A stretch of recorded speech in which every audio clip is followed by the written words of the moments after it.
Hindi, may kasama ka kahapon. Hindi, may kasama ka kahapon. Hindi ako pinag-save kasi may kasama.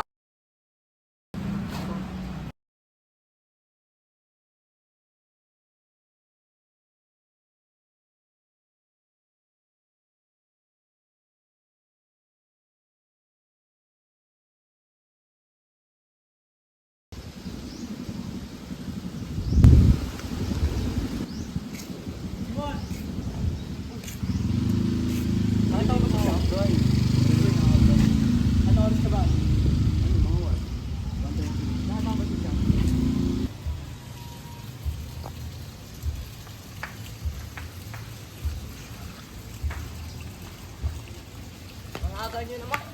Kala ko ano, 2:30. Wala eh, na ano daw si Sing, uwi na daw si Sing. Sige. Ayun na, ayos. Ayos na ako boy. Alis ka na? Oo, titawag na ako dun. Sayang naman. Sige, bye. Sige. Mag-ingat kasi muna. Ingat ka. Tatawagan ka na namin.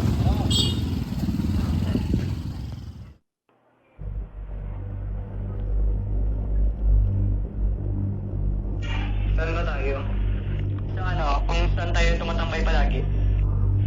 Sige.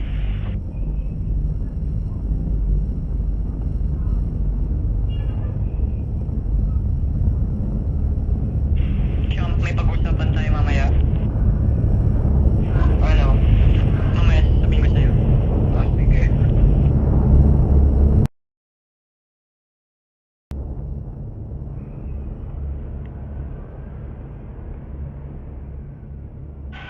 Ano sabihin mo sa akin?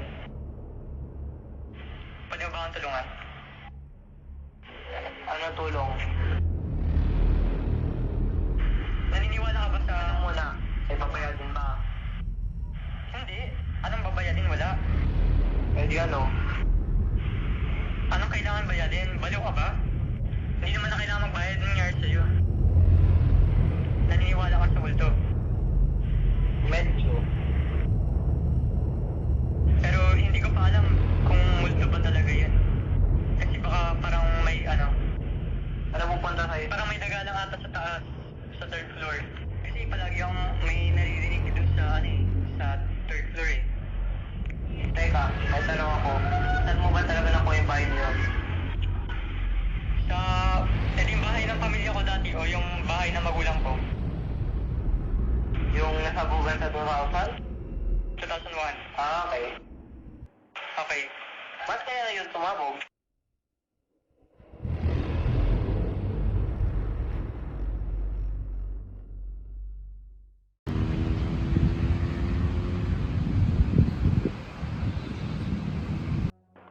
Mahigit 3 taon na ang lumipas, pero parang kahapon lang nangyari.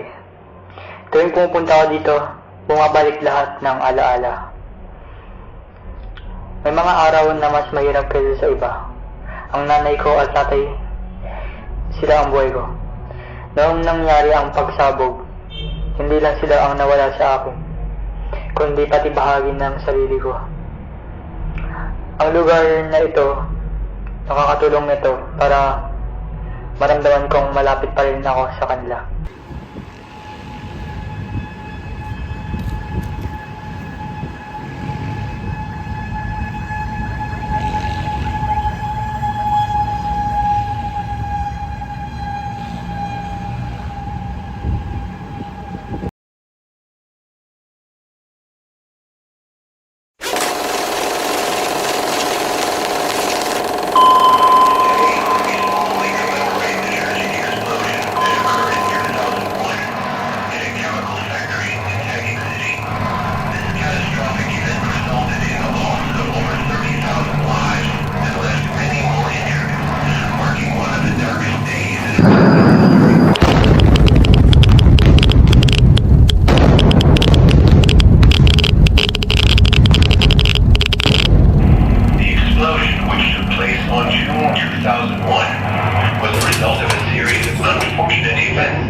Hello, sino pa ito? Ako to. Oh, Paul. Ba't ka tumatawag na laging araw na? Naalala mo ba yung sinabi ko sa'yo? Yung nangyari sa bahay mo? Oo, yan. May nangyari ba? Basta pumunta ka dito bukas ng gabi. May gagawin tayo.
Kuya, dahan-dahan.